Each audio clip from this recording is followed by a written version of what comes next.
I'm Dr. Mollie Marti with Resiliency Matters. This is where we take the resilience research and best practices and break them down into small bite-sized pieces that we can begin using immediately to strengthen ourselves and others. What if you could learn leadership lessons from a former U.S. Army Black Hawk pilot? Would you spend the next 28 minutes with us? What if in the next 10 minutes you could learn how to stop autopiloting your life? Would you hang with us? Who is my other half today? Elizabeth McCormick, former U.S. pilot, transporter of government VIPs, including the Secretary of Defense, and recipient of the Congressional Veteran Commendation. Elizabeth is an international speaker, author, and media consultant, and she shares powerful resilience and leadership tools. We are thrilled to have our Midwest girl, but now all the way from Texas. Welcome. Glad to be here. Thanks, Mollie. So we are going to jump right into the cool. What is it like to fly a helicopter, and what kind of missions did you fly? So flying a helicopter is like riding a roller coaster that you control. So imagine you're in the front car and you get to decide where it goes. How high, how low, how fast or how slow, or to the right or to the left, which way it should go. It's pretty cool. It's pretty cool. So give us some background here. Take us back to when you joined the Army. How old were you? What did your life look like at that time? So I was 23 years old. I was an unemployed military wife. We were stationed at Fort Polk, Louisiana, which back then didn't even have a Walmart. I mean, there was nothing there. And after 5 years of college, 3 college degrees, well, almost 3, art, a major in art, minor in mathematics, and associate's degree in engineering, I couldn't get a job. And I was just miserable. Okay, so you were stuck, it sounded like. What did that decision-making process look like? So what I found when I was stuck like that is that I had to look at the things I could change. If I focused on what I couldn't change, the fact that we were at Fort Polk and that we were at the military and I couldn't go on a graduate school, I couldn't do any of the things that I had originally planned to do, I had to focus on something positive. And I chose to focus on what could I do to change my circumstances? What could I do to develop my potential in me into a better person and not just get stuck in the misery and depression of being where I was? So you looked at the Army, and how did you choose helicopters? So I call him the starter husband. Okay. The starter husband was a medic, and I knew I did not want to do that. So I really had no idea what I wanted to do. So I researched it. I went on to the base, and I talked to the pilot, not just the pilots, but all the officers on the base. And I said, if you could do anything, what would you do? If you had to do it over, what would you do different? Mm-hmm. And finally, what's the coolest job? And over again, everyone said, I'd be a pilot, or I wish I could fly. And so I said, okay, I'll do that. And what did that look like for women at that time? It was a while ago. What was the background of that for women, especially pilots? Yeah, it was 1993. And I didn't know it was hard. And what I found out is it was really hard. Less than 1% of all the pilots were women. So not even out of 100, not even a full person. It was 1% of 1%. It was a very small pool that were already in, and the Army was very slow in letting women in. It didn't happen very fast. Okay.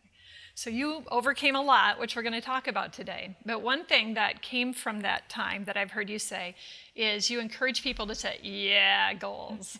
What are yeah goals? So the yeah goal for me was when I had said, okay, I'm going to do this. I'm going to become a helicopter pilot. And I went out to the flight line to research it and talk to the pilots. And I got out of the car, the hot Louisiana August humid sun hit me like a blast oven, and I walked through the knee-high grass and up a ditch and got to a chain link fence that protected the helicopters.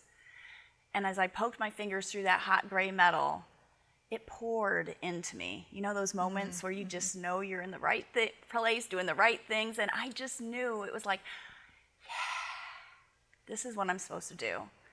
And so now I call them the yeah goals, those moments that are just effervescent inside of you. They just tingle and you just know this is what you're supposed to do, and we need to be more in tune and in touch with those yeah goals inside of us. Because following those make you feel alive. Oh, it's alive, it's excitement, it's fear. Yes. There's some fear in there too, Sure. but fear heightens our awareness of what's important. And it can help guide us into better directions. And another way you refer to this, I've heard you say, don't live in your comfort zone, but your belief zone. What's the difference? What is that belief zone? So for me, having that yeah moment led me into this full-on confidence and belief of myself and my abilities and my potential that no one else could give to me. I had to believe it first.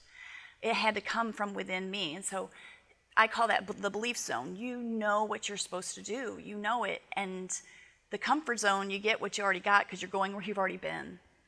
There's no other trajectory because you're already there. So the belief zone is where that magic happens and where you've pushed your boundaries and pushed yourself further than you've been pushed before. So as a pilot, I think you have some unique insights on how do we not autopilot our lives? How do we not just get in that comfort zone and there we stay? So autopilot is what I see happening a lot right now, is that people are just reacting to what's happening. They're reacting to that next email. They're reacting to the next phone call. They're reacting to all the things that are happening instead of being proactive, instead of saying, what can I do right now and make a choice to move things in a different direction, to move your future in a different direction, to move higher in your company, to move your future. So it really comes down to the choices that we make and not responding to what other people are saying or doing or believing and finding out really that true center for you. Great. We're just getting started and warmed up here. So here's your tool number 1. You can choose to believe other people's limiting beliefs, or you can choose to believe in yourself. This is a choice. 3 simple resilience tools you can use to overcome the odds when we come back.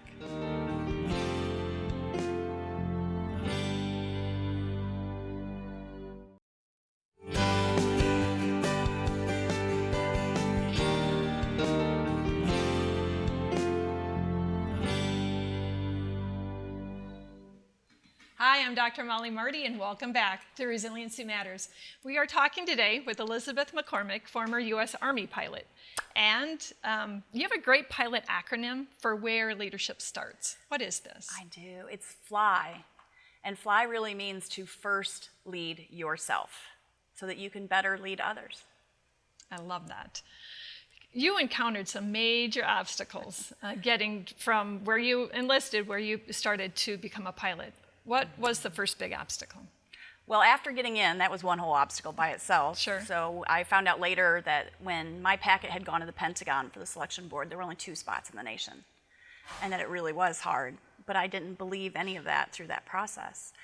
And then I got to Warrant Officer Candidate School, and it was one of the toughest schools that the Army had. You see, there's no male or female standard.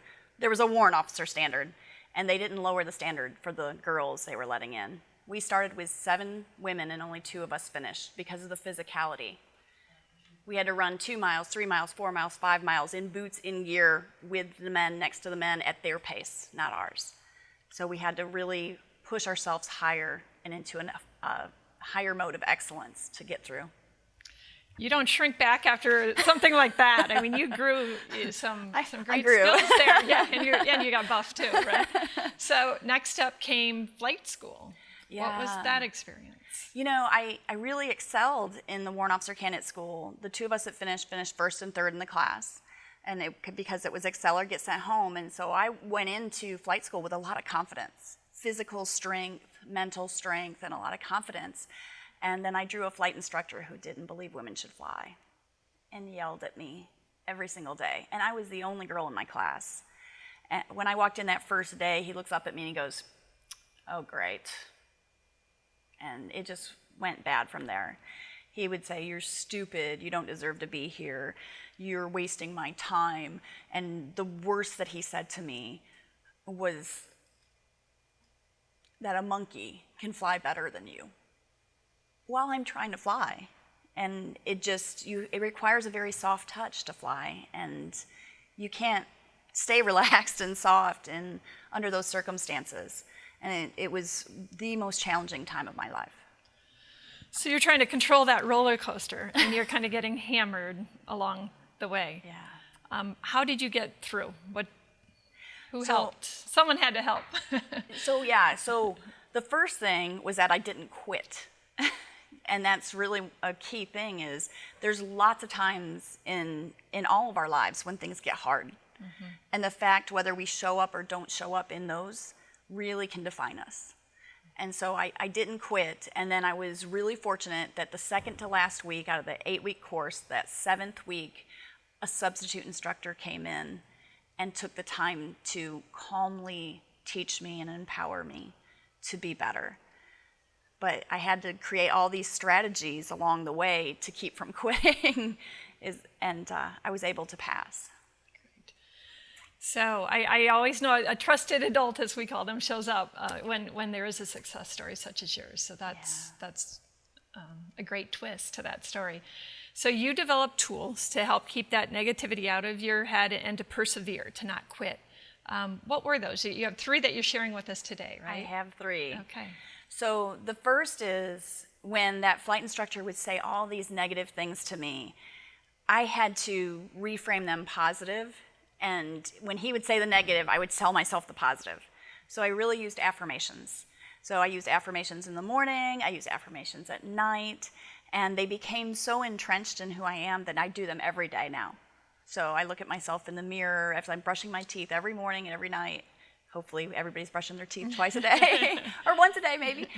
Please brush your teeth.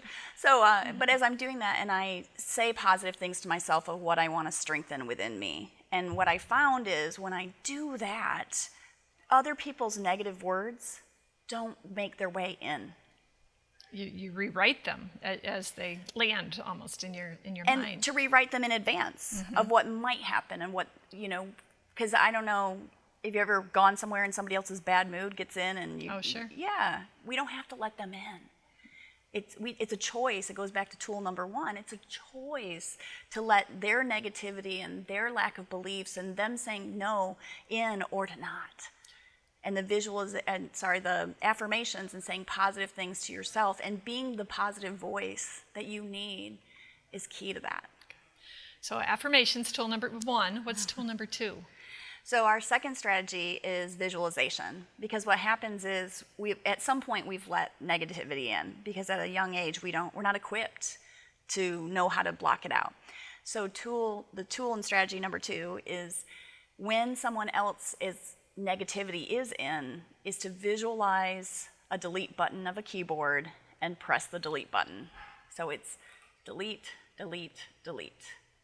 And when you do that, going into that visualization, your brain takes it from the pathways already created on what I call the negative loop.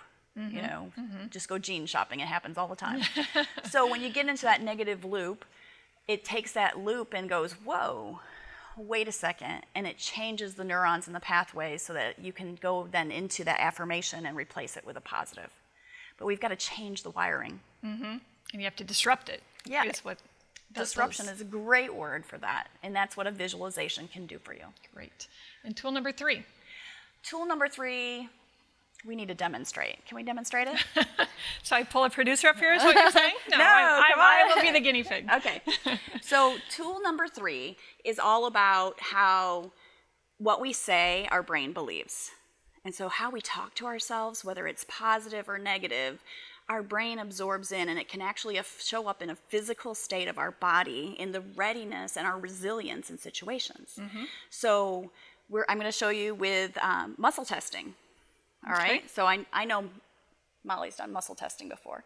So arm up, thumb down, and I'm going to push down while you push up to resist. Okay. Okay. Now I want you to say, I can't, I can't, I can't. I can't, I can't, I can't. Okay. Resist. Come on, resist me. I'm working on it. Resist. You see what you say, your brain believes. Now we're going to do, we never want to leave in a negative state, so we're going to say, I can, I can, I can. I can, I can, I can. And I'm going to push down. Feels different, doesn't it? Oh, wow, yeah. It's a big difference.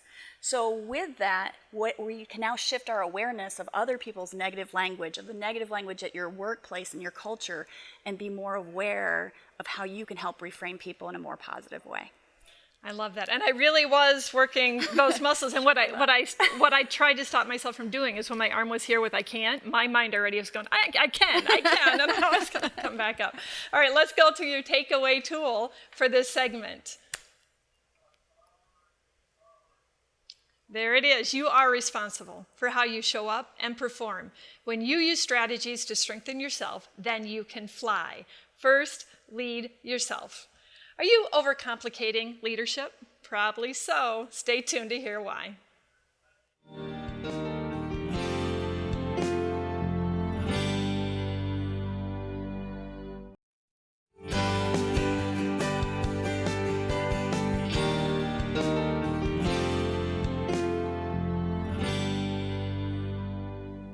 Hi, I'm Mollie Marti. Welcome back to Resiliency Matters. We are talking with Elizabeth McCormick, a former U.S. Black Hawk pilot.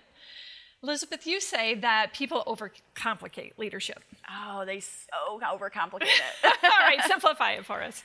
So I kind of looked at leadership and said, how can we simplify it? How can we make it easier to remember, to understand, and implement? And so with that, I took some simple aviation terms that we use, flying airplanes and helicopters, and relate that to leadership. So it's easy. And we, in fact, just did it in our strategy number 3 from our tool under fly. Right. Is can. Because we can. If we believe we can, we can. So can, leadership. But the CAN stands for, is an acronym, of course, because we're military. We love our acronyms. I'm nonprofit. We love our acronyms, oh, you too. do. So CAN is communicate, aviate, navigate. Okay. Aviate, navigate. Okay. 3 simple aviation terms. But how they all work together and what they each do and stand for really can help you focus and be a better leader for yourself and others. All right, so let's talk through them. All right. Communicate. What does it mean? How does it work? So communicate is, in the helicopter, it's I have the controls, you have the controls, I have the controls, because someone has to be on the controls. There's no autopilot. So always someone on the controls. So the communication is clear, it's a 3-way transfer, it's concise, it's clear, it gets to the point, it's proactive. It all has a purpose. So if you just took your communication on a day-to-day basis and amped it up and made it more concise, made it more clear, more proactive, not going back into that autopilot and responding, but what could you anticipate? What could you be proactive in to make things happen in your communication better? And a great area for us to explore that would be internet communication, emails, and what have you seen with those challenges of communicating in today's world? Well, we rely so much now, communication is verbal, nonverbal, but what we really rely on is electronic communication.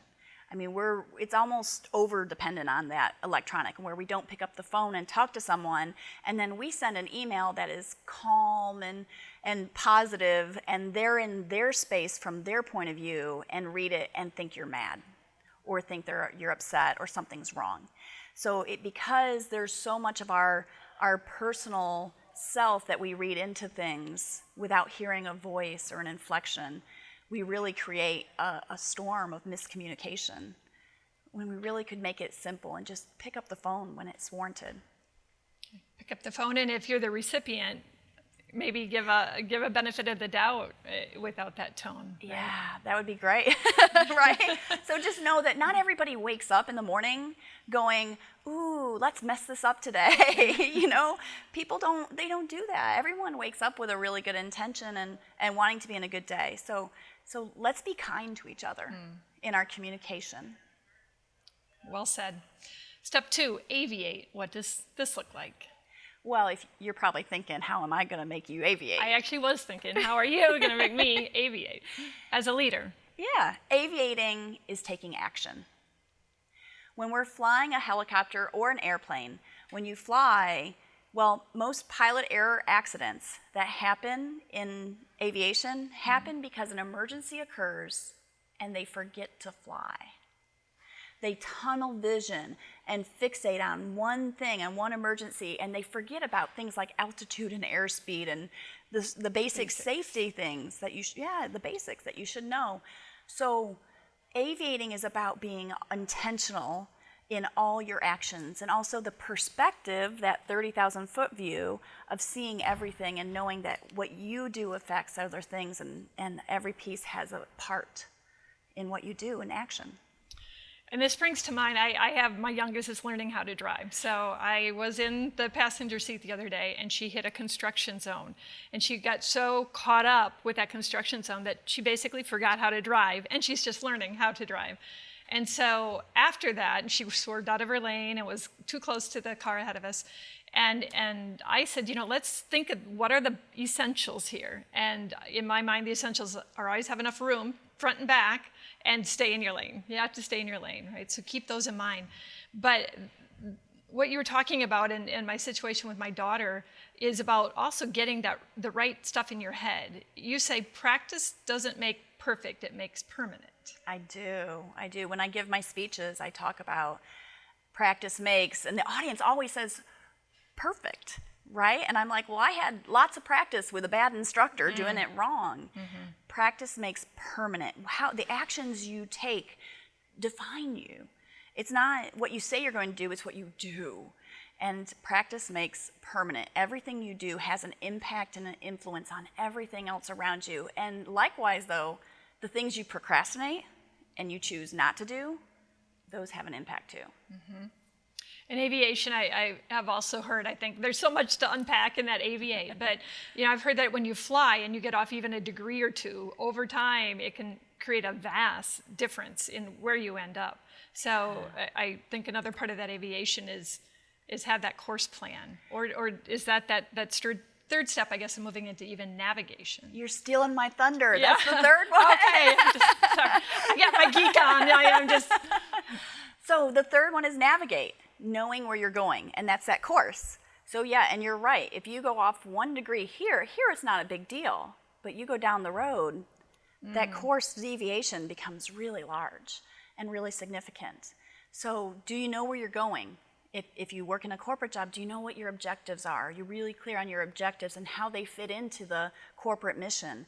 Does your family, and that's what I see, is a lot of families are on autopilot. They're just responding to the next piano recital and cross-country practice, right? Then just going, instead of really being intentional as to what are our values as a family and what mission do we want to accomplish and what kind of family do we want to be, and creating some intention around all that so that you know what you're working towards. Because when you're clear in your navigation, it becomes a filter for decision making. So pull all of that together for us of how that works together with your CAN. So communicate, aviate, and navigate. So the navigation is really first.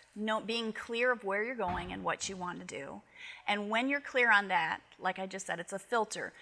Your communication and your action take you closer to that, what you want to accomplish, or it's taking you further away. There's no neutrality. In the helicopter, when we're hovering and standing in one place, we actually burn more fuel than when we're moving in a direction. You're burning more fuel standing in one place and responding. You're consuming your resources faster without getting you to where you want to be.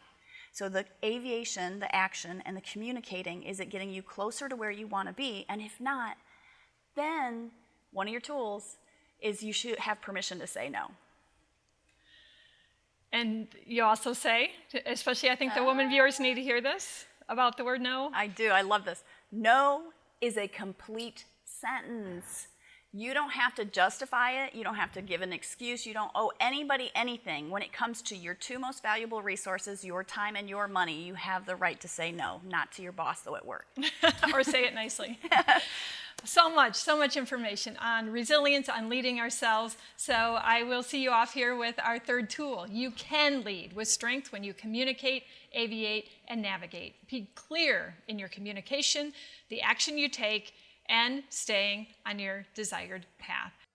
What a great show. Thank you for joining us, Elizabeth McCormick, and thank you, viewers, for joining me on Resiliency Matters on MediaCom MC22, your local programming leader.